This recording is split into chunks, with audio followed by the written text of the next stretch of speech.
LA Kings fans, sound off on this Friday Kings fan feedback edition of Locked On LA Kings.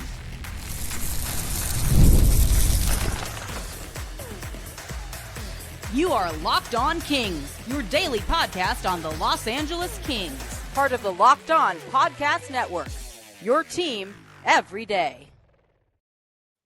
Hey Kings fans, welcome to Locked On LA Kings, part of the Locked On Podcast Network, your team every day. Thanks for making Locked On LA Kings your first listen every day. We are free and available wherever you get your podcasts and on YouTube. I'm Eddie Garcia, your host of Locked On LA Kings. I've worked in sports media for the past 30 years, also co-host of the Puck Podcast, a weekly NHL review show that's been putting out content for the past 18 years, and a passionate LA Kings fan for over 30 years. It is a Kings fan feedback show, and we will get to your emails coming up shortly. But I did want to sound off myself on a recent game in the Four Nations Faceoff that featured a former LA Kings draft pick. On Thursday, Team USA pulled away for a late 6-1 win over Finland in their first game of this tournament. And while no LA Kings players were involved in that game, you may have noticed a former Kings draft pick was playing for Team USA. That would be defenseman Brock Faber. The 22-year-old is in his second full NHL season and has become a solid young NHL defenseman and clearly is among the top U.S.-born defensemen in the game right now. He was drafted by the Kings 45th overall in the 2020 NHL entry draft. He was the Kings' second round pick, third overall pick in that draft. They went with Quinton Byfield with the second overall pick in the first round, and then defenseman Helge Grans was the 35th overall pick before the Kings then selected Brock Faber. As for Helge Grans, he's also no longer a member of the Kings, shipped off to the Philadelphia Flyers in the Cal Peterson deal, and he has yet to appear in an NHL game. As for Faber, he had an assist in that U.S. win over Finland.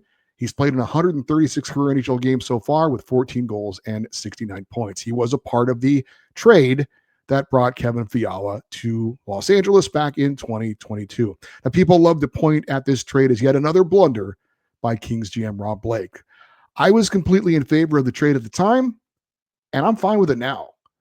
Is Brock Faber a superstar defenseman? Is he ever going to be a superstar defenseman? I would say the answer to that is no. But is he likely, at no worse, a second pairing defenseman for your blue line for the next 10 years? Probably. And does that have value? Absolutely. But the Kings also had Brandt Clarke at the time. They feel that his upside is more than Brock Faber's ever will be. Is he to this point? No. Will he be going forward? Obviously, that remains to be seen. Right now, Faber, again, is a better NHL player than Brandt Clarke. He has played an extra year than Clarke has. We'll see what Brandt Clarke is next season. For those saying that Brock Faber was a better fit stylistically for the LA Kings, that might be true. I think that opinion has some validity to it. And it remains to be seen if the Kings are ever going to allow Brandt Clarke to kind of have the training wheels taken off and have him be able to show those offensive abilities that has made him a very coveted player. But again, he's not there yet, and he really shouldn't be. I don't know that we should expect him to be that at this point of his career when he's basically in his rookie NHL season. As for Kevin Fiala, when he's on, which we've seen of late, he's a difference maker. Is that the kind of player the Kings needed when they made the trade for Kevin Fiala? Yes. Is Brock Faber ever going to be that kind of guy? No. And Kevin Fiala, look, he continues to be an on again, off again type of player. And when you have a guy like Brock Faber, he's steady. You know what you're going to get from him night in and night out. So he doesn't have those fluctuations in his game where Fiala does. But when he's on, Fiala is much better than a Brock Faber ever is going to be. The problem is he needs to be on more than he is off. And that's the key to this as far as who won the deal, that kind of thing. They're both different players. They bring different skill sets. The expectations on those two players is different. But again, I still don't have an issue with why Rob Blake made that trade and really the way it stands at this point. Now, I can understand the criticism of looking at Brock Faber now and saying, this guy is contributing at the NHL level now consistently, and that's a player that the Kings could use, and any player or any team could use something like that. I get it. Again, I still think I understand the trade at the time. At this point, right now, I can certainly understand why people would say that Minnesota got the better of the trade. There was also a first round pick involved, and we don't know what that player is going to turn out to be. But it's still not written yet, right? The what's going to happen if Kevin Fiala plays the way he's played of late down the stretch and into the playoffs. That's a guy who is a difference maker, and that's a guy who's worth the price of a very good high draft pick and a first round pick. So I think it also needs to be remembered that Brock Faber wasn't actually traded to the Wild by the Kings. His rights were traded. He was unsigned. He had not signed with the LA Kings. So he was technically their property, if you will, but he had not signed with the team. So his rights they had the rights to him. So they sent him to Minnesota, and there was an issue whether he was ever going to sign with the Kings or not. He was playing at the University of Minnesota. He had just finished his junior year. If he plays all 4 years in college and he is unsigned, he then becomes an unrestricted free agent and could sign with any team he wanted to. And the Kings were afraid that that could happen. And certainly I wasn't part of the negotiations behind the scenes. The Kings were, so they know kind of what the pulse of what Brock Faber was thinking and wanting to do. And apparently there was the feeling that he, again, wasn't going to sign with the Kings. So that certainly plays a factor in the equation on all of this as well. He ends up getting traded to, his rights were traded to Minnesota. He then signed an 8-year deal with the Wild shortly thereafter. So clearly he wanted to be in Minnesota where he's from, and you certainly could understand that. And apparently he felt like he had a better chance to get to the NHL more quickly and make an impact with the Minnesota Wild than he did the LA Kings. And maybe he's been exactly right about that. He's playing in the NHL, and he's doing pretty well for himself. But when I watch the U.S. play in the Four Nations Faceoff, when I see Brock Faber get an assist or do something, I don't think, man, that guy could be playing for the LA Kings right now. Again, the Kings were looking for something else. They were looking for a player that could be a difference maker. They paid a relatively high price in giving up a good young player that's probably going to be a good player for a long time. But they rolled the dice that they could get somebody who could be a difference maker. Kevin Fiala at times has been that, needs to be it more consistently. But like I said, I'm not going to be watching Brock Faber play for Team USA and think, man, that's somebody we let get away. That's me, though. It is a Kings Fan Feedback Friday, your chance to sound off, critique, praise, complain, celebrate our beloved LA Kings. We do this every Friday, off-season, regular season, postseason. Let's get to our first email real quick here. And this comes from Chris, and he is in Northern Nevada, Carson City, he says. Chris says, really enjoyed the game last night with Canada and Sweden. Wasn't sure what to expect, but it definitely exceeded my expectations. I may be biased, but I thought Kempe was the best player on the ice for Sweden. He played a great two-way game all night. His goal is fantastic against Doughty of all people, and almost had the overtime game winner. He played good defense as usual and made a hard hit on Theodore. Thankfully, Theodore wasn't seriously injured. I think this tournament's going to be a coming out party for Kempe. Us Kings fans know how good he is, but the rest of the league doesn't, since most of our games start at 10:30. I found myself rooting for Sweden, even though Doughty is on Team Canada. Hopefully the rest of the tournament can be as compelling. Really like the 10-minute overtime as well. You saw both teams going for it more than just playing the possession game like the regular season. Would like the NHL to adopt this. Would possibly have less shootouts. Speaking of shootouts, I have a pet peeve with them. It drives me crazy when the player skates in on the goalie so slow, like they're standing still, then make a great stick handle and beat a flat-footed goalie. Example, the Trevor Zegras goal against us. To me, that's not a hockey play. That's more of a skills challenge exhibition. Is it just me? Love the show. Keep it up. And again, that is Chris in Carson City, Nevada. Chris, I agree about Adrian Kempe. I thought he was really good against Canada. I definitely think he is underrated league-wide. I also found myself rooting a bit for Sweden. That's probably because I'm a bit of a sucker for the underdog. I will definitely be rooting for Kempe and Drew Doughty to play well and obviously not get hurt. But I'm also rooting for Team USA to win, although I feel a little bit dirty rooting for a team that has two Kachucks on it. As for the 10-minute overtime, I too liked it better, and certainly it does cut down on the chances of going to a shootout. But apparently afterwards, the players were asked about it and they didn't care for it. They thought it was a bit much. So I don't anticipate the NHL looking to adopt that rule during the regular season.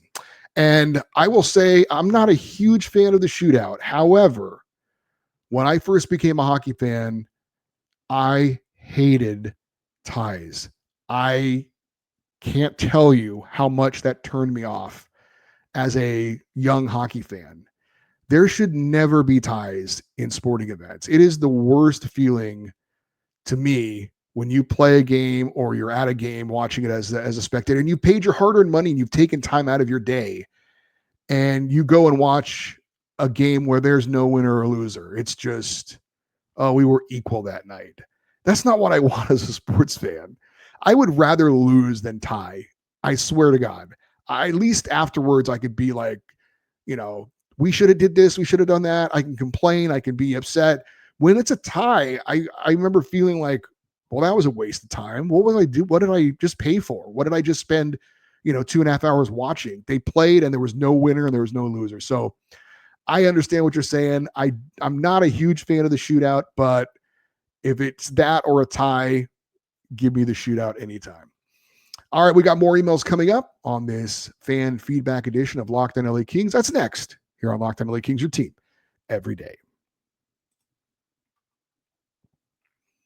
NBA action is just getting started, and there's no better place to get in on that than FanDuel, America's #1 sportsbook. With FanDuel, you can place live bets throughout the game, and even if you miss the opening tip-off or want to bet on a fourth quarter comeback, you can stay in on the action. And if you're looking for a bigger payout, you can combine your live bets into a same-game parlay. FanDuel's live betting feature keeps every moment of the game exciting, whether I'm backing my team for a late-game rally or picking a player to hit a clutch three. Plus, the app is easy to use, and when you win, you get paid instantly. The NBA is having its All-Star Game festivities over the weekend. You can bet on that game or who'll be the MVP of the All-Star Game. Steph Curry of the Golden State Warriors is a favorite at plus 550. Right now, new FanDuel customers, can get $150 in bonus bets if your first $5 bet wins.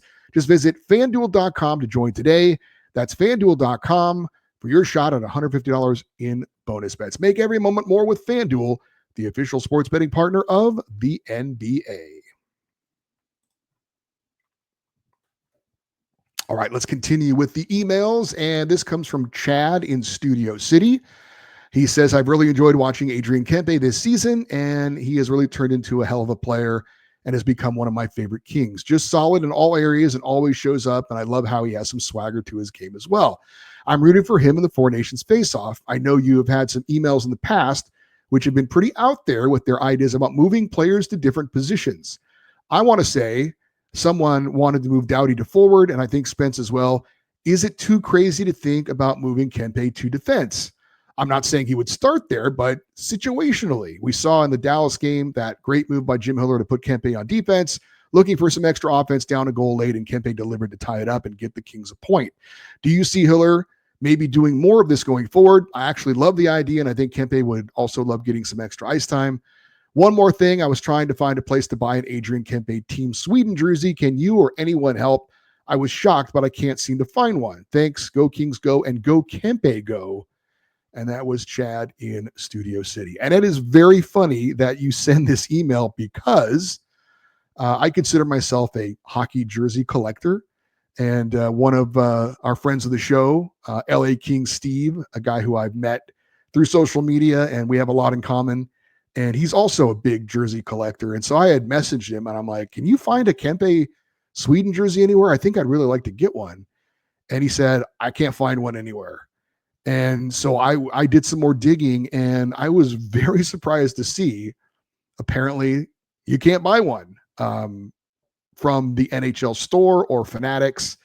You would think with this Four Nations Faceoff that they would be trying to sell a lot of merchandise for this, but I'm not saying they aren't, but the jerseys are the things that I think most fans like the most. I know they're kind of expensive, but there's only one player that you can buy from Team Sweden, and that's Mika Zibanejad of the New York Rangers, which is an odd choice because it's not like he's the best player on Sweden.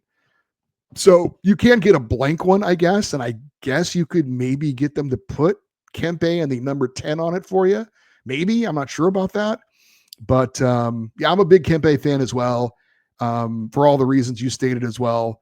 As far as him being put back on defense situationally, as you said, when the Kings are down a goal late in the game, absolutely. I don't see why not. He's a pretty sound defensive forward. Now, he's never going to be as good defensively as a defenseman, obviously, but I don't think he'd be a huge liability either if he was out there on defense for a while and had to actually play a little defense. And clearly, Jim Hiller isn't afraid to try different things. So, yeah, I'll actually be a little disappointed if we don't see the Kings down in a game late, wanting to get some more offense and not putting Adrian Kempe back there on defense for a while. I think that's a great idea. Carlos in Mexico City checks in.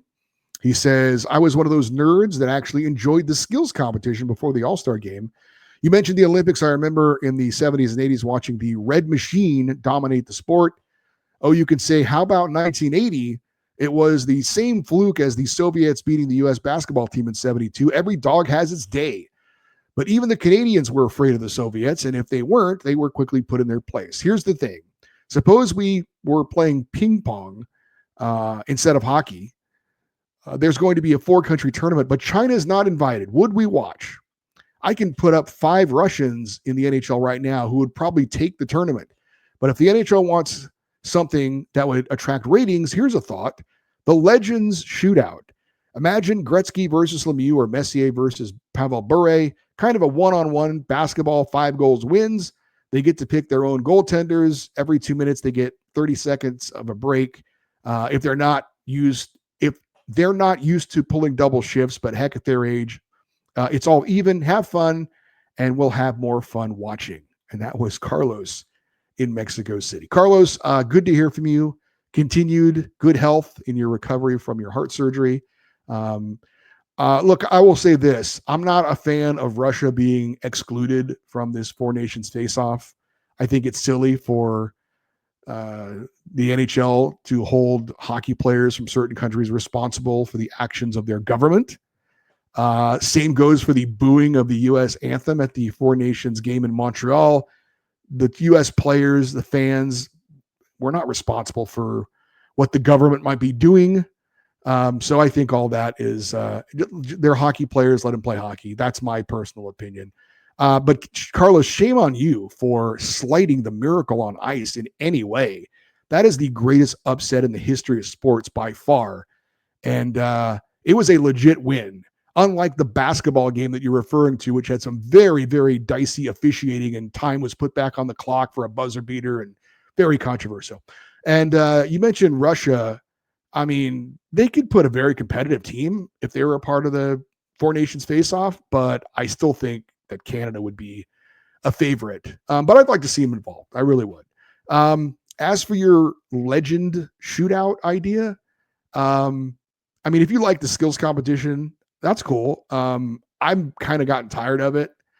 I'm really tired of the gimmicks, to be honest with you. I just want good hockey. That's all. Just want to watch a good hockey game. And we certainly saw that in the opening game between Canada and Sweden. Hopefully we see that over the weekend when we see Canada against the U.S.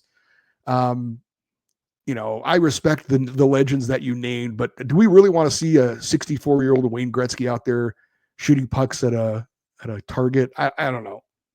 I'm okay not seeing that, but that's just me. This comes from Willie. He is in Lewiston, Idaho. And he says, I'm a huge fan, everydayer from Lewiston, Idaho, about 2 hours south of Coeur d'Alene. Just listened to the interview with Gary from CDA, and I loved it. And I guess Idaho has 3 fans now that email the show. I'm a newer hockey fan because I'm still in college here. I love the LA teams like the Lakers, Dodgers, and USC, and of course the Kings.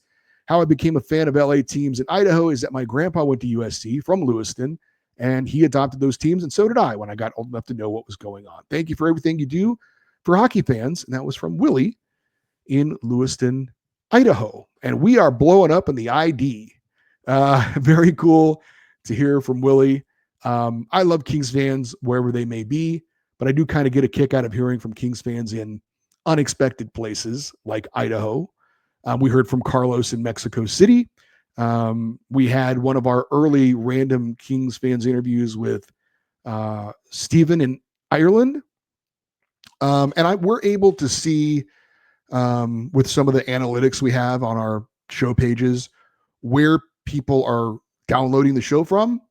So I took a look. This is not YouTube. This is the podcast. If you're the audio podcast listener, here are the countries in order of rank by number of downloads that in the past 7 days have downloaded Locked on LA Kings. Canada or USA, Canada are 1, 2. That makes sense. USA a lot, by a lot. But we've got Australia, the UK, Sweden, Germany, France, Denmark, Japan, Chile, Indonesia, China, Slovakia, Costa Rica, the Philippines, New Zealand, Finland, Switzerland, Israel, Russia, Albania, Thailand, the Netherlands, Portugal, Austria, Belgium, Norway, and Slovenia. We have one download in Slovenia. Come on, we Andre Kopitar, we got to have more than one. Well, at least we got one, I guess, but only one download in Slovenia. That was a little disappointing for me. But if anybody is downloading the show and listening in any of those countries, give us a shout out and say hello. Check in. That would be cool to hear. Up next, we have some emails on our guests this week, Carlin Baith. We'll talk about that and more here on Locked on LA Kings, your team every day. Looking for a snack that is both delicious and nutritious? Crack into a good source of protein with Wonderful Pistachios. Wonderful Pistachios is one of the highest protein nuts. Each 1 ounce serving has 6 grams of protein, giving you over 10% of your daily value. Plus, they are packed with fiber and better for you unsaturated fats to help keep you feeling fuller longer. It's the perfect grab and go snack for busy days, whether you're snacking at your desk or on a road trip or just need a quick protein boost. And if you love cracking open every shell for that satisfying crunch, the in-shell options are a classic favorite. Wonderful Pistachios is the complete protein, providing all 9 essential amino acids. Whether you're running between meetings or dropping off the kids, Wonderful Pistachios are the snack that works as hard as you do. Get snacking and get cracking with a snack that packs a protein punch. Visit wonderfulpistachios.com to learn more. All right, we have some emails talking about our special guest this week. That would be Carlin Baith, a reporter and host for the LA Kings on their TV broadcast. This comes from Brian in Tampa. Very cool to hear some of what goes on behind the scenes. Impossible not to love Carlin Baith.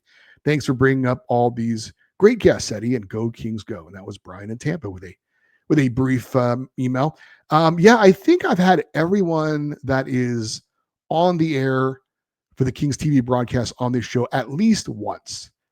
We've had Nick Nixon, Jim Fox and Darrell Evans are on frequently. Carlin, Patrick O'Neill has been on. I think the only person I haven't gotten on from the Kings TV broadcasts is Jarrett Stoll. And he has been elusive, but hopefully one day that will happen. There's one other kind of behind the scenes person I'm trying to get on the show. And that would be Kings public address announcer, Trevor Raybone. I've tried to reach out to him. I haven't heard back yet, but we've had Dieter Rule, the Kings musical director and organist. We've had Mikey Alexander, one of the Kings in arena hosts. We've had Hannah Davey, the Kings main anthem singer. So I think Trevor Raybone would be one of the only guys we haven't gotten on here that kind of is a big part of the Kings game presentation crew, so to speak. So next email comes from John in Torrance.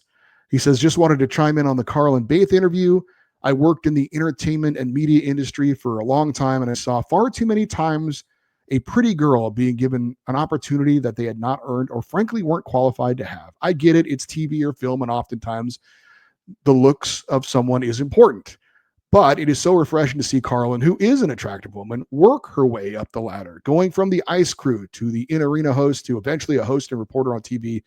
Is quite the accomplishment. Also very refreshing that Carlin also seems like a very genuinely nice person.